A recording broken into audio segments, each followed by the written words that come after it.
All right, good morning. It's actually a kind of chilly and very blustery morning here in Arizona. On today's video, we are going to do a good old-fashioned Sunday reset with a twist, focusing on some small mechanical things that I need to take care of in the Subaru after a little bit of a wake-up call that I had the other day. My dash is lit up like a Christmas tree. That made me pretty nervous. Toolkit here and my parts here, and we're gonna go ahead and get going on this. Hi, I'm Christine. After starting life over in 2020, I'm using seasonal work to build financial security, experience new places, and most importantly, keep living life as a big adventure. Come along as I live like a local in desired destinations, spend time in nature hiking, backpacking, and living out of my car, and craft the trips of my dreams on a backpacker's budget. Now, it wasn't really until about a year ago that I had any sort of confidence to tackle any sort of mechanical thing with the car. And I just kind of tried to ignore things as much as possible. But I'm trying to build up my confidence with doing things. The stuff we're doing today is pretty minor. It's mostly just changing out some light bulbs. I did actually do a project the other day, um, but that's going to be in another video that's to come.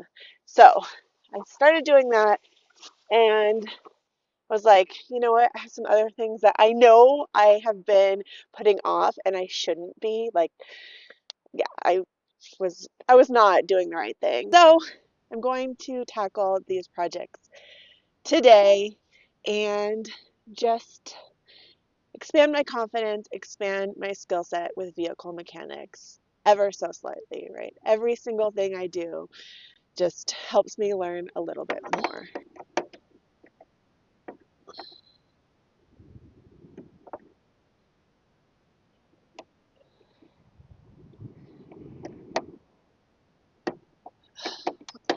Does it keep coming off? Honestly, I was today years old when I figured out that I didn't really know how to use one of these, but I figured it out. Sometimes you don't know what you don't know until you need to know it. I actually have done this before. It's been about a year, but I have to change different light bulbs this time. I know it's just like you just pull it out.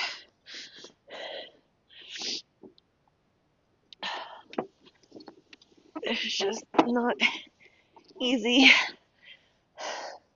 but it comes, it's not attached to anything. There's just nothing really to hold on to. There it goes. Oh, she's dusty.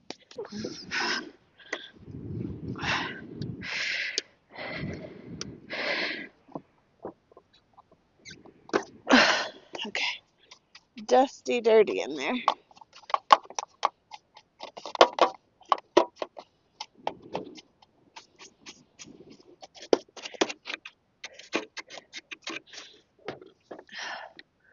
Let's see.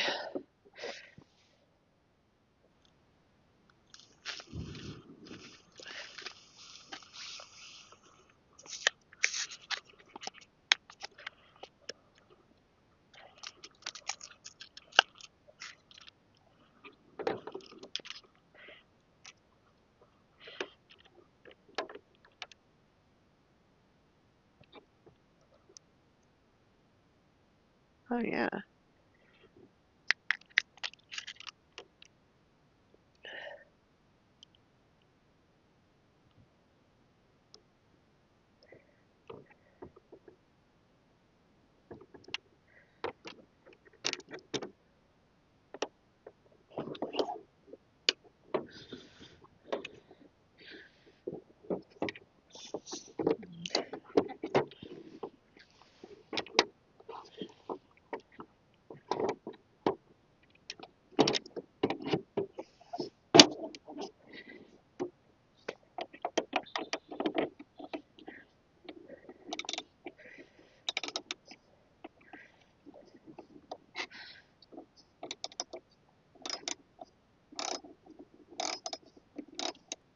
Okay, now I repeat the process.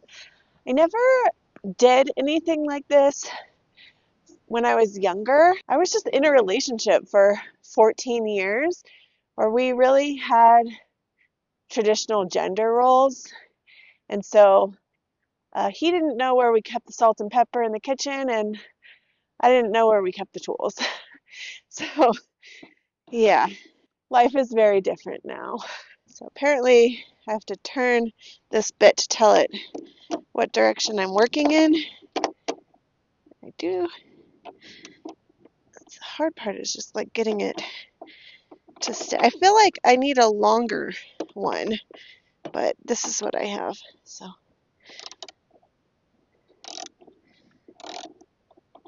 something I'm learning a little bit at a time with automotive mechanics is that since you work in such a tight space, like being able to loosen or tighten something just a little bit at a time is sometimes as best as you can do.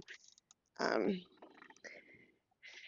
so, like, just to be patient with it and know that, trust that I am making progress just because it's not like big movements.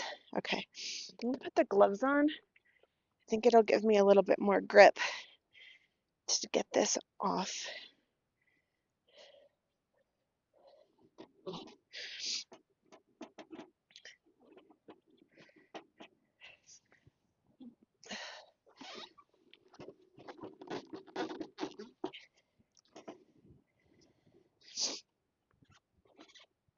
There it goes.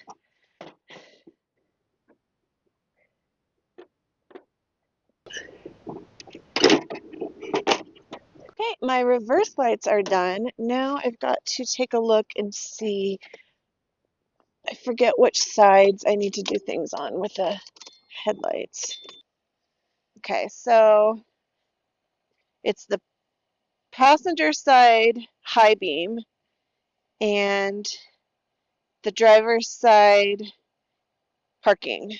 Also, before anyone says anything about my license plate, people love to comment this. I 100% am serious when I say I live in my car on the road. I do not have a permanent residence somewhere that somebody's going to pull up to an address and find me. So, and if anything, the stickers and the look of my vehicle in and of itself distinguishes it. License plate is secondary to that, I feel like. And like again, I don't have an address. I don't have a place where you can go find me. I literally live in my Subaru. Since I'm getting in here anyway, I bought dual packs of each of the bulbs and I'm just going to change them both out, even though I don't need it. It's probably like gonna happen next week or something, as they seem to burn out like that. So, yeah, I'm going to replace them both for both sides. I'm going to start with the passenger side first. Okay, so this is the low beam, and then this is the high beam, I think. It's tricky. Oh, it's like already kind of loose. These should be pretty bright. They were like $48 for the set. Oh, maybe like this. It's not really any harder than, say, Legos, except you're working in a really small space. But yeah, that worked out. Okay, and then the other one, so I'm looking for, that was high beam. It's one of these. There's two. Okay, this is the side one.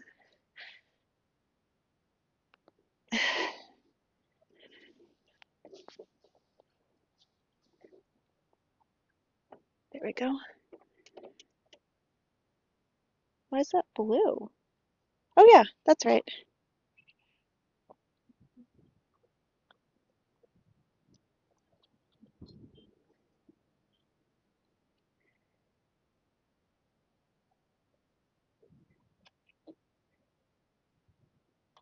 It's in there. Okay.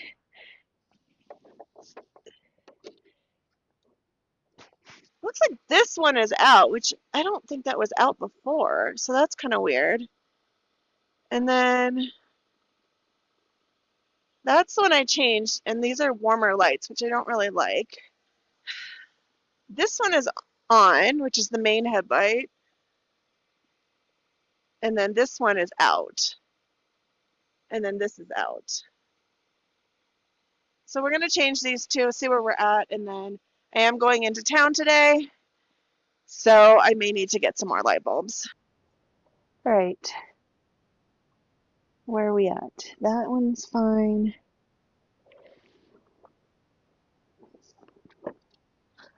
This is the one I want here. I am proud of myself for tackling these things and learning them. To be honest, like if anything is going to throw me into a complete meltdown while traveling, it's car issues, sometimes even pretty minor ones, because I just feel so out of my wheelhouse and intimidated. And I obviously value my vehicle very much. It's my home. It's not just a car. Even if it wasn't, like a car is still important and they're expensive. And I've just really taken refuge in mine since the end of my marriage. This is just kind of what I left with. Although it did stress me out a whole lot the other day when the check engine light came on in my car. Moment of truth. I'm about to turn my car off and then try to turn it back on again.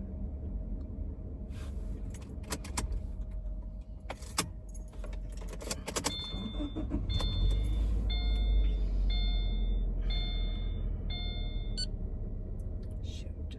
I am proud that I did stay calm and I decided that I was just going to work the problem. So it happened on a dirt road. I was headed out to camp and it was a solid check engine light. So on my car, if it's a flashing check engine light, it means that you should pull over, stop the vehicle, call a tow truck, and go to a mechanic. It is a catastrophic failure that can only get worse by continuing to drive.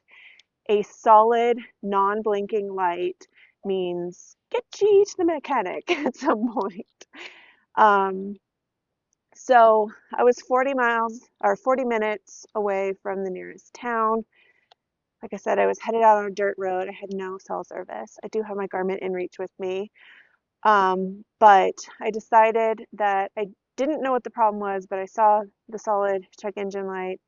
I would turn around. I didn't want to even turn off the vehicle because I just didn't know if I would be able to start it again. And I went into the town. I went to the automotive parts store, and I had them read the code. They have a code reader, and I had the guy read the code, and it came back saying that it was a bad O2 sensor and that I had an ECM failure. Then looking at some Subaru forums, I saw that the ECM failure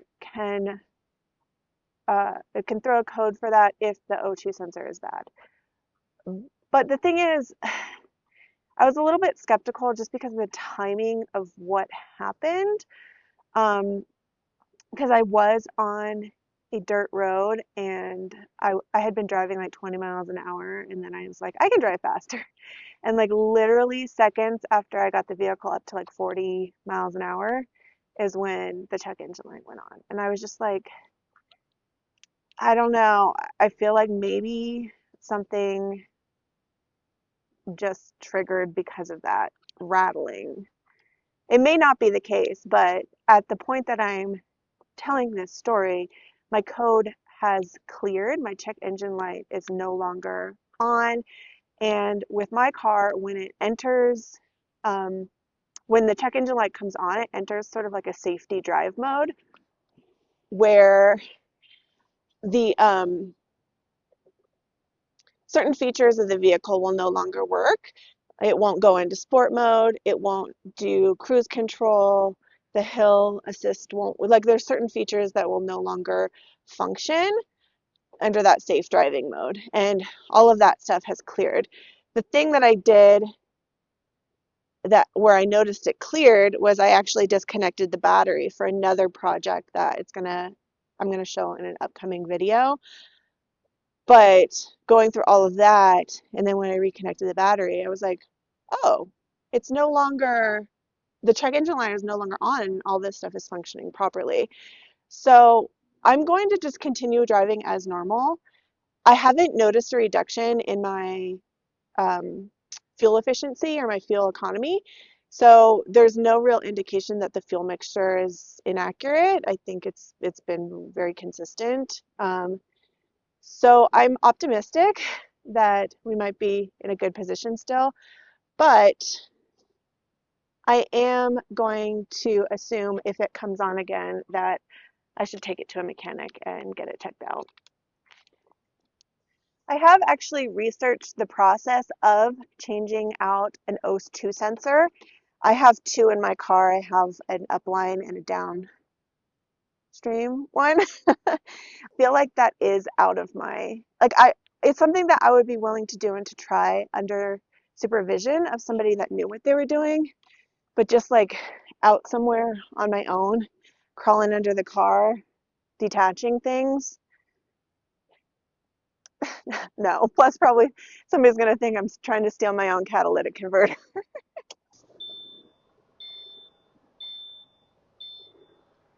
Okay, I'm happy with this one.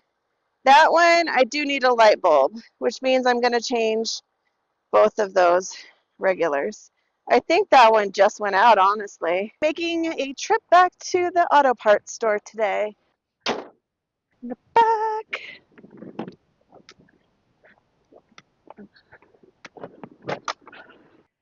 Despite how far I've come with all of this, I will say that it still does intimidate me a lot to have something go wrong with my vehicle or to have a vehicle accident, car crash. Honestly, like there's a lot of talk about dangerous people or dangerous animals or all sorts of things like that. But my biggest fear are car related things. Car breaking down, car crash, and a little one, but something that has happened to me a couple of times over the years, not while I've been on the road full time, thankfully, knock on wood, because I developed a sort of paranoia about this, but locking myself out of my car with all of my belongings inside in a place where it would be dangerous to do that. And that's happened to me twice when I've been with other people and it's been their vehicles. Those are some very real things that can happen. And now I am really paranoid about where I keep my keys, when I lock my doors, all that kind of stuff. So fortunately, I haven't had that as an issue. Anyway, we are headed into town now where we're going to get some more light bulbs, car wash, and I got to do a supply run for some food. I have almost no fresh food, and I need to hit the showers and the gym. That's the plan of attack.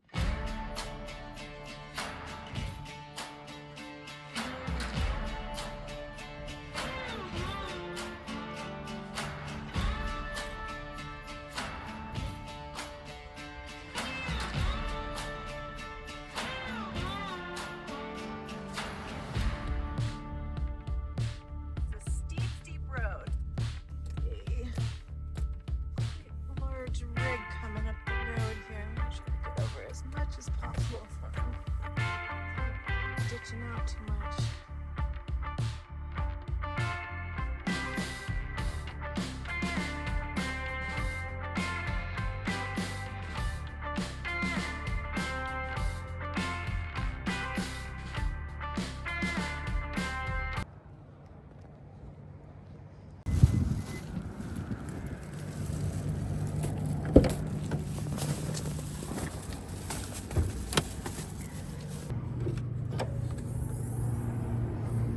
honestly say I've had really good experience with AutoZone at a couple of different locations over the past week.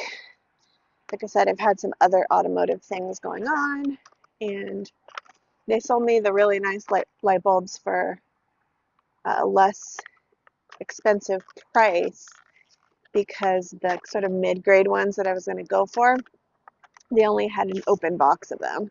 So I'm like, oh, that's really nice, but they tend to do things like that for customer satisfaction, and I can really appreciate that.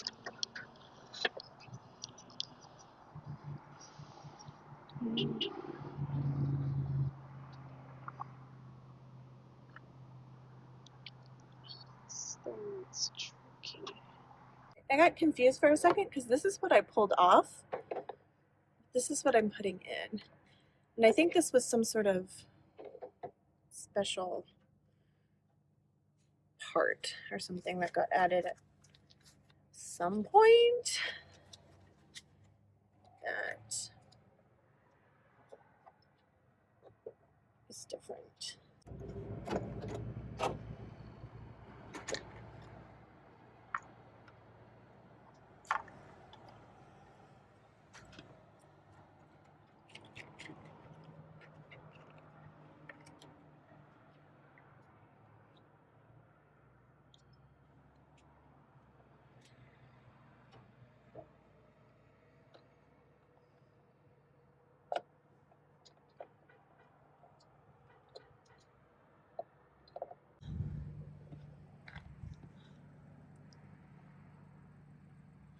Is that one on? Oh yeah, I got it. It's on. Nice. Okay. All right, it is 11:28 a.m. and I'm feeling pretty accomplished. I changed out a lot of light bulbs right now. And hopefully I got all of them. I checked my indicator lights. Those were fine. Yeah, I changed the reverse, but I can't really check it. I think I'll like know when I try to reverse and it's dark, because that's how I figured it out, is that all of a sudden I realized that when I was backing up at night, I couldn't see unless I hit the brake. So I was like, something is wrong here.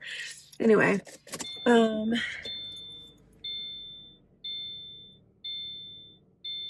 on to the next chore for today. I want to get this baby washed.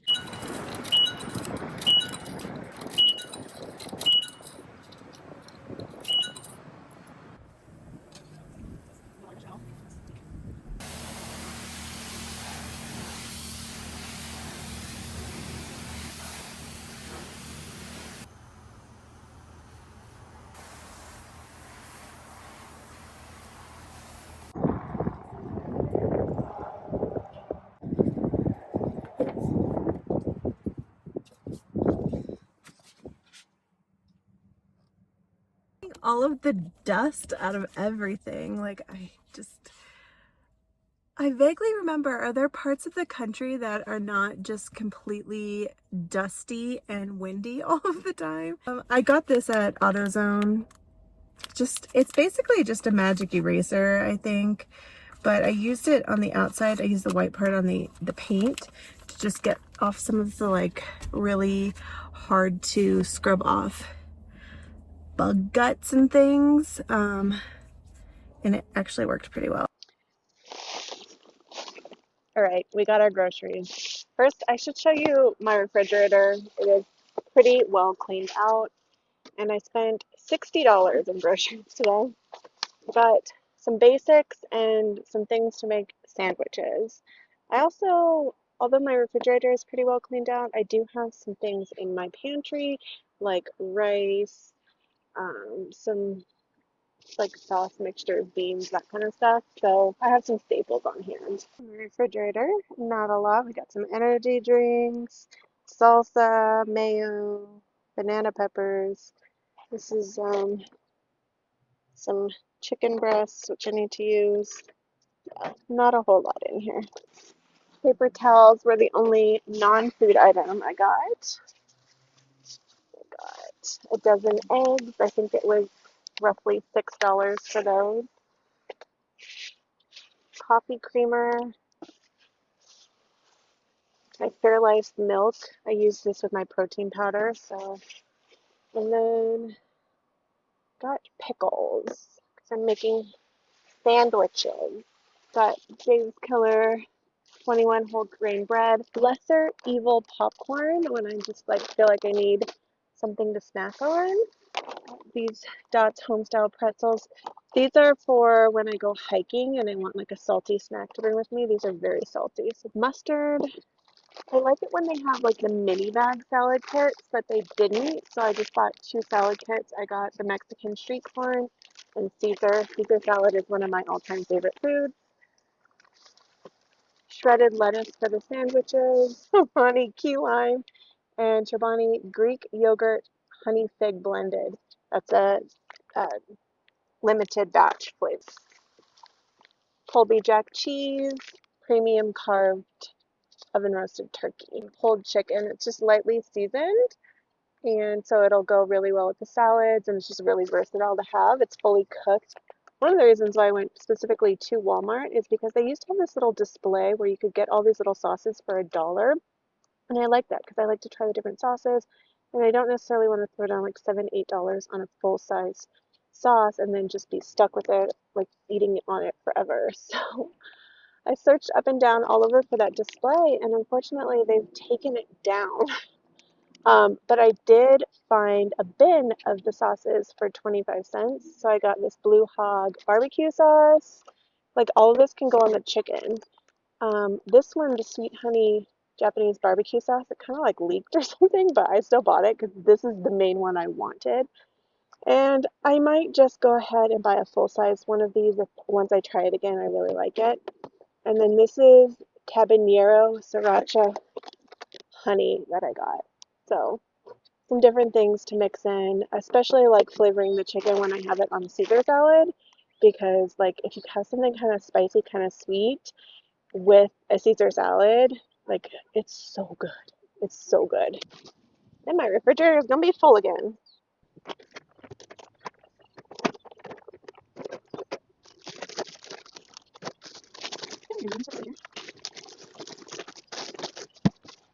And just like that, basically the refrigerator is full. Like people tell me I have a really big refrigerator, but like that's all I have in there. It's really not that much food.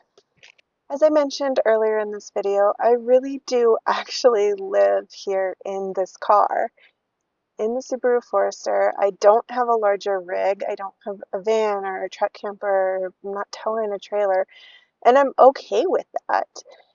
But I mean, the fact that I have a larger refrigerator is because I need to bring home groceries, and I can't just buy tiny quantities of things because they're just not really available like that. Not me complaining about it because just knowing the work and the worry sometimes that goes into maintaining this rig as my home can sometimes feel overwhelming. Like I talked about earlier, one of my biggest fears being on the road is that something will happen to the vehicle or there'll be an accident or something like that. And that's just kind of driving around a small size SUV.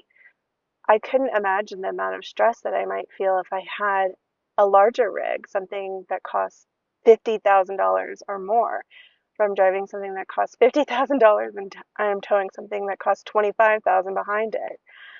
And it doesn't mean just because you have a van that there's that much in it in terms of money, but you know, the more components you have, the more that can break. And I think when it is time for me to move into something more complex or larger, I think I would really like to have a hand in building it. Just so that from the inside out, I know the mechanics of it and I'm not necessarily having to learn those aspects under duress because I'm having to learn how to fix something out in the field or, it's just, I think if I could have the opportunity to learn something from the ground up and build it myself, that would be really special and also really valuable. Anyway, I've basically finished all of my chores today in terms of taking care of my home. I did vehicle maintenance. I washed the outside really well. I cleaned inside and I've restocked my refrigerator. So I'm feeling pretty well set here. I also filled up my gas tank. So good. So good.